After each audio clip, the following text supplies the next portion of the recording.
Hi everybody. The next section we're going to look at is section 6.5 on properties of logarithms. So we'll see that, so we talked about logarithms in the last section, and we'll see that logarithms have several important properties that will enable us to solve equations and similar things.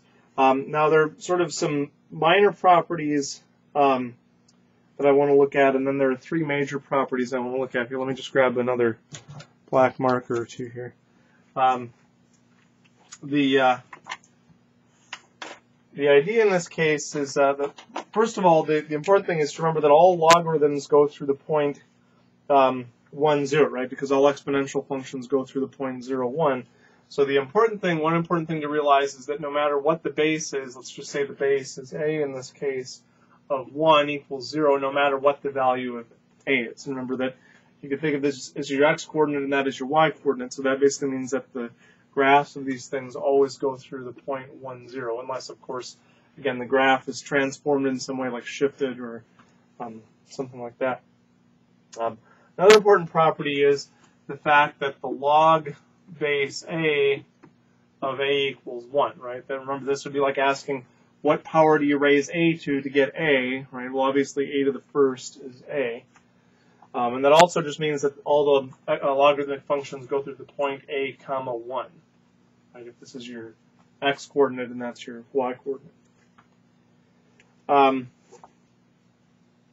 Other properties of logarithms, the next two properties are basically going to be a restatement of what we talked about in the back in one of the previous sections, namely the fact that f of f inverse of x, and also if you switch the order of composition, f inverse of f of x equals x, if you recall. So the idea in this case is that if you have a to log base a of m, that equals m. So again, the idea is, remember, a to the x would be the inverse of log base a of x. So again, you're basically composing the two functions and they cancel each other out. Also, if you have reversing the order of composition, if you have log base a of a to the r, then that equals whatever r is. And again, this is basically the same thing, except you're reversing the order of composition. Remember, you can also think of this as what number would I raise a to give me a to the r? That would be r, right? Or you can think of this as a to the point a to the r, comma r. Okay, so those are some of the minor properties. Now there are some other probably more important properties that I want to talk about. And those are the properties that are listed starting on the bottom of page 451 in your textbook. One property is that if you're multiplying two things inside a logarithm, so these are both inside the argument, so they're not outside the argument, then it turns out that you can take the log of each one separately, provided you add the results together. Okay, so notice this is not multiplication here, right? It's addition. Similarly, if you have log base a of m over n, that's log base a of the top minus log base a of the bottom. So the idea basically is if you're multiplying here, you add here. If you're dividing, then you subtract. And then there's one other important property, which is that if you have log base a of something multiplied times itself r times, so it's kind of like this, except imagine you have m times m times m times m times m r times, then the idea is you could use this property to break it up into log base a of m added together r times. So the idea basically is that gives you r log base a of m. So the upshot of this, and we'll see this is an important property when we're solving equations, the upshot is you can take this thing in the exponent, which would normally be here, and put it down in front. Okay, so those are the three properties we're mainly going to use in this section. Now we'll see we can use these to solve equations, but one of the main purposes or one of the original inventions of logarithms is to simplify astronomical calculations. Now there maybe not used for that so much anymore because of modern computers. Doesn't mean they're not used in a lot of places, but I forget, there's some quote that the invention of logarithms saved like astronomers like 1,000 years of work or something like that. But I just wanted to give you some idea of what logarithms could be used for. So one thing we can use those properties for is if you did have a bunch of stuff multiplied together inside of a logarithm, and so the idea in this case is maybe it's hard to multiply those numbers together, you could actually break the logarithm up into maybe some additions or something, and then calculate the log of each one of those more easily. The idea in this case is, again, first of all, because I'm multiplying x times the square root of x squared plus 1, I can write that as log base a of x plus log base a of the square root of x squared plus 1.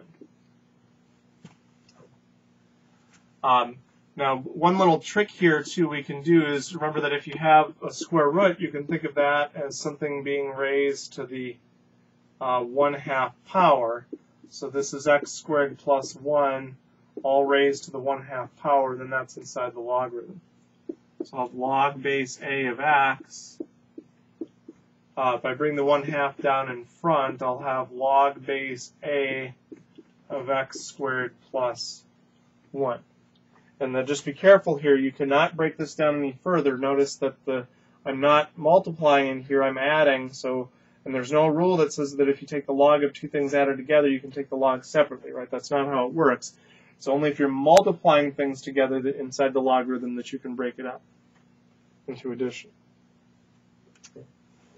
All right, so this is known as sort of expanding the logarithm, or expressing the logarithm as a sum of logarithms. Now you can also do the reverse. I could give you something like this, that's a bunch of logarithms separately, and then you can actually put them together as one logarithm. So that might give you some idea of some of the properties of logarithms. One other important fact or formula that you might need to use is the fact that if you have log base a, log of any base a, you can transform that into the log of any other base. So like let's say you've got log base a of m, that'll equal log base b of any other base of m over log base b of whatever a is, whatever the base a is there. So in particular, since your calculator can only evaluate log base 10 and log base e, if you have a log of some other base, then you can use this property to calculate logs of other bases. So for example, let's say you want to calculate log base 5 of 89.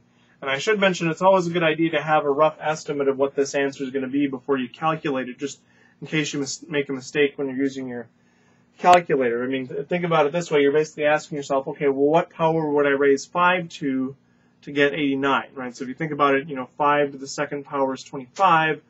5 to the third power, that's 125. So the answer should be somewhere between 2 and 3, probably a little bit closer to 3, right? Because 89 is somewhere between 25 and 125. So the idea in this case is you could write this as, there's on most calculators anyway, there's not a button for log base 5, right? There's only buttons for log base 10 and log base e. So the idea in this case is you could write this as a log of any other base you want. You could do log base 10 of 89 over log base 10 of 5, and then just remember again that if there's no base indicated, it's automatically assumed to be 10. And then the idea in this case is just go ahead and calculate that out. On the top, you'll get something like 1.94, something like that. On the bottom, you'll get 0.698 something. And if you work that out, that gives you a value of about 2.7889, which is pretty close to what we were thinking the answer should be there. So that's one formula that you might use when you're trying to sort of work with logs of other bases. So, all right, so we'll see basically that we can use those three properties that I mentioned earlier in the next section, in section 6.6, to solve logarithmic and exponential functions. And then we'll look at a couple of applications in the last couple sections. All right, well, I hope that makes sense to everybody. So if you have questions, make sure you let me know. All right, good luck.